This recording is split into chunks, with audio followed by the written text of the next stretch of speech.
కాపులను చిన్నచూపు చూస్తున్నారన్న గొడవ ఆ రోజుల నుంచే మొదలైంది. దీంతో మాస్ లీడర్ ఫాలోయింగ్ ఉన్న రంగా ప్రజాపక్ష పోరాటాలు అధికమయ్యాయి. శాంతి భద్రతల పరిరక్షణ సాకుతో ప్రభుత్వం ప్రవేశపెట్టాలనుకున్న పోలీస్ బిల్కు వ్యతిరేకంగా వివిధ ప్రజా సంఘాలతో కలిసి రంగా పలు కార్యక్రమాలు నిర్వహించారు. వంగవీటి మోహనరంగలో హక్కుల పోరాట యోధుడు ఉన్నాడు. అందుకు అనేక ఉదాహరణలు చెప్పుకోవచ్చు. సంచలన పరిశోధనాత్మక జర్నలిజంతో నిజాలను నిర్భీతిగా వెలుగులోకి తెచ్చిన ఎన్కౌంటర్ పత్రిక సంపాదకుడు పింగళి దశరథరాం 1985 అక్టోబర్ 21న అతి కిరాతకంగా హత్యకు గురయ్యాడు. అది రాష్ట్ర ప్రభుత్వ ప్రోద్బలంతో పోలీసుల ప్రోత్సాహక హత్యగా రంగా భావించారు. దానికి వ్యతిరేకంగా ప్రజలతో కలిసి ఆయన పోరాటం చేశారు. అలానే 1986లో విజయవాడ 5వ టౌన్ పోలీస్ స్టేషన్ సిబ్బంది అదుపులోకి తీసుకున్న నేవీ ఆఫీసర్ టి మురళీధర్ ఆ తర్వాత అనూహ్యంగా రైల్వే ట్రాక్ పై నిర్జీవంగా దర్శనమిచ్చాడు.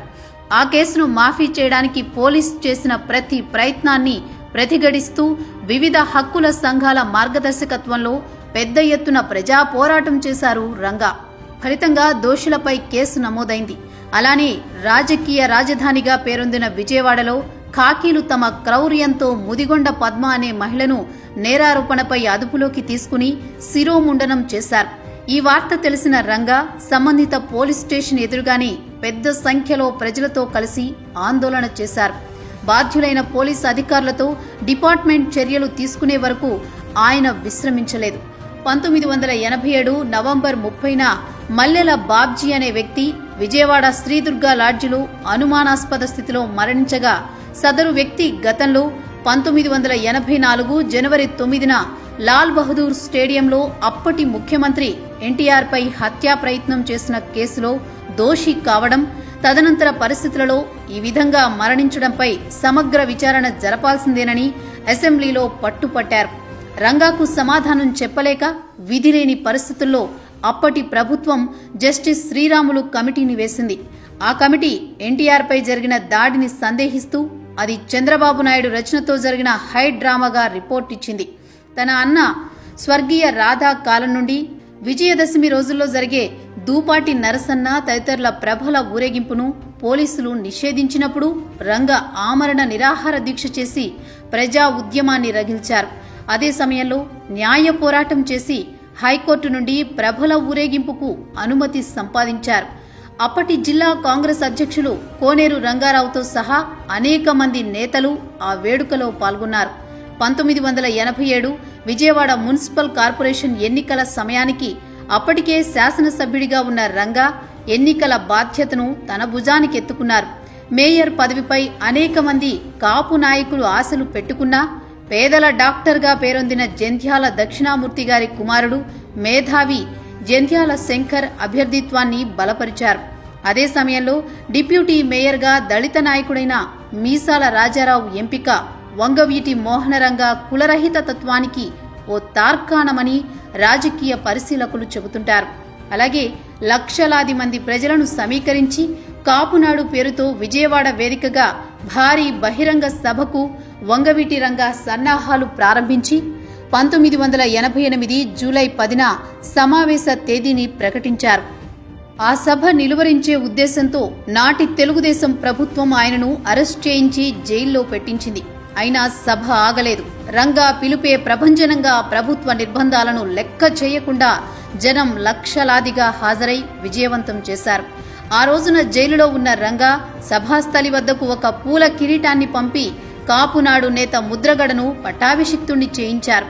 చాలా తక్కువ పరిచయంతోనే రంగా తన చుట్టూ ఉన్న వ్యక్తుల వ్యక్తిత్వాన్ని అంచనా వేయగలరు అనే దానికి ఇదొక ఉదాహరణ. ప్రజాహితానికే పెద్దపీట. 1987లో గోదావరికి వరదలు వచ్చినప్పుడు ఉభయ గోదావరి జిల్లాలకు విజయవాడ నుండి నిత్యావసర వస్తువులను, దుస్తులను సేకరించి ప్రభుత్వ సహాయానికి 10ంతలు మిన్నగా సాయం అందించారు మోహన రంగా. ఇది ప్రజాహిత కార్యక్రమాల పట్ల ఆయన చూపిన చొరవకు ఓ ఉదాహరణ మాత్రమే. ఇక గుంటూరు జిల్లాలోని నీరుకొండ అనే దళిత గ్రామంపై 1987 జూలైలో అగ్రవర్ణాల వారు దాడి చేసి ఆస్తులకు, ప్రాణాలకు హాని కలిగించిన సందర్భంలో రంగా దళితుల పక్షాన నిలబడి నిత్యావసర వస్తువులను సేకరించి పంపిణీ చేసి వారికి ఆత్మస్థైర్యాన్ని కలిగించారు. అలానే అనేక సందర్భాలలో ముంపుకు గురైన కృష్ణలంక వాసులను అనుక్షణం ఆదుకుంటూ అక్కడ కరకట్ట నిర్మాణానికి ఆద్యుడయ్యారు. అంతేకాదు పౌర హక్కులను కాపాడే విషయంలోనూ రంగా ముందుండేవారు. పీటల నరసింహారావు అనే రిక్షా కార్మికుడు విజయవాడ పోలీస్ లాకప్లో చనిపోయిన విషయం తెలుసుకున్న రంగా అదే సమయంలో అధికార పర్యటనలో భాగంగా విజయవాడ వచ్చిన అప్పటి హోంమంత్రి కోడెల శివప్రసాద్ను నడి రోడ్డు మీద స్థానిక ప్రజలతో కలిసి నిలదీశారు. ఈ విషయమై మాట్లాడడానికి గెస్ట్ హౌస్కు రమ్మని కోడెల సూచించగా, నాకు గెస్ట్ హౌస్ రాజకీయాలు తెలియవు, తక్షణ న్యాయం చేయాల్సిందే అని పట్టుబట్టారు. అపాయింట్మెంట్ లేకుండా, పర్మిషన్ లేకుండా రభస చేస్తున్నావు, ఈ చర్య ఇల్లీగల్ అని హోమ్ మినిస్టర్ హెచ్చరిస్తే, మీ శాఖలోని అధికారులు ఒక మనిషి ప్రాణం తీస్తే అది మీకు లీగల్గా కనిపిస్తోందా అంటూ ఎదురు ప్రశ్నించిన ధీశాలి రంగా అని ఆయన హార్డ్ కోర్ ఫ్యాన్స్ ఇప్పటికీ గుర్తు చేసుకుంటారు. ఇలా ప్రజానాయకుడిగా ఎవరెస్ట్ అంత శిఖరానికి చేరుకున్న రంగా హత్యకు సరిగ్గా 4 రోజుల ముందు 1988 డిసెంబర్ 22వ తేదీ సాయంత్రం ప్రభుత్వ అధికారులకు, క్రీస్తురాజపురం వాసులకు ఇళ్ల స్థలాల విషయమై వివాదం జరిగి పరిస్థితి ఉద్రిక్తంగా మారింది. ఆ విషయం తెలుసుకున్న రంగా ఆ ప్రాంత ప్రజలను కలవాలని తన ఇంటి నుండి బయలుదేరుతుంటే పోలీసులు అడ్డుకుని అక్కడకు వెళ్లేందుకు అనుమతించలేదు.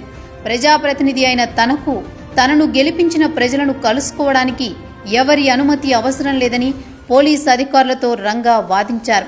క్షణాల్లో అక్కడకు చేరుకున్న ప్రజలు పోలీసులపై తిరుగుబాటుకు సిద్ధం కాగా వారిని వారించి పేదలకు ఇళ్ల పట్టాలు ఇవ్వాల్సిందేనని, తనకు కుదించిన భద్రతను పెంచాల్సిందేనని నడి రోడ్డు మీదనే రంగా ఆమరణ నిరాహార దీక్షకు కూర్చున్నారు.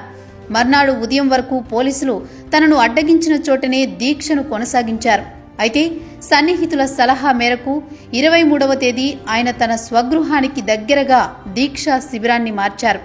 అక్కడే 26వ తేదీ తెల్లవారుజామున వంగవీటి రంగా హత్య కావించబడ్డారు.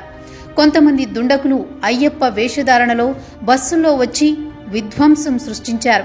తెల్లవారుజామున 3 గంటల ప్రాంతంలో బాంబుల మోత మ్రోగిస్తూ స్వైర విహారం చేశారు. అప్పటికి చాలా నీరసంగా ఉన్న రంగా తప్పించుకోవడానికి ప్రయత్నించారు. కానీ దాదాపు 100 మంది దుండకులు ఆయన్ను ఒకేసారి చుట్టుముట్టారు. అయితే రాజకీయ అండ చూసుకున్న ఆ దుండగులు రంగాకు తప్పించుకునే అవకాశం ఇవ్వకుండా రంగాను దాదాపు 30 పైచిలకు కత్తిపోట్లతో అత్యంత పాశవికంగా హత్య చేశారని ఆయన సానుభూతి పరులు ఇప్పటికీ కన్నీరు పెట్టుకుంటారు. అలాగే రంగా దీక్షకు అప్పటి ప్రభుత్వం కావాలనే సెక్యూరిటీని తగ్గించిందనే ఆరోపణలు కూడా ఉన్నాయి. ఏదైతేనేం బెజవాడ రాజకీయాల్లో ఉవ్వెత్తున ఎగిసిపడిన ఓ కెరటం మృత్యువు కౌగిటికి చేరిపోయింది. రంగా మరణ వార్త ఓ దావాణంలా వ్యాపించింది. రంగా హత్యతో ఆంధ్ర రాష్ట్రమంతా అట్టుడికిపోయింది. బెజవాడలో ఎప్పుడూ లేనంతగా 40 రోజుల పాటు కర్ఫ్యూ విధించారు. ఆస్తుల విధ్వంసం జరిగింది. లూఠీలు, చోరీలతో బెజవాడ నెల రోజుల పాటు వణికిపోయింది. తమ నేత హత్యకు అప్పటి ముఖ్యమంత్రి ఎన్టీఆర్ఏ కారణమని కాపు యువత ఉడికిపోయింది. అప్పట్నుంచి 2 సామాజిక వర్గాల మధ్య వైరం మరింత తీవ్రమైంది. అప్పట్లోనే సుమారు 100 కోట్ల ఆస్తి నష్టం జరిగిందంటే తీవ్రతను అర్థం చేసుకోవచ్చు. కోస్తా జిల్లాలో సుమారు 2 లక్షల రంగా విగ్రహాలు గ్రామాన వెలసాయంటే ఆయనకు ప్రజల్లో ఉన్న ఇమేజ్ ఎలాంటిదో అర్థం చేసుకోవచ్చు. కేవలం 7 ఏళ్ల రాజకీయ జీవితంలోనే ఎన్నో మలుపులు, మరెన్నో దుర్ఘటనలు చవిచూసిన రంగా ప్రజాక్షేత్రంలో ప్రజల కోసం పోరాడుతూనే కేవలం 41 ఏళ్లకే అర్ధాంతమైపోయారు.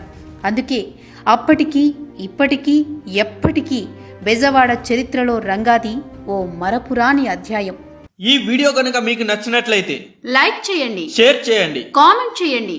మరిన్ని ఇంట్రెస్టింగ్ అప్డేట్స్ కోసం సోషల్ పోస్ట్ యూట్యూబ్ ఛానల్ ని సబ్స్క్రైబ్ చేయండి. పక్కనున్న బెల్ బటన్ ప్రెస్ చేయడం మర్చిపోకండి.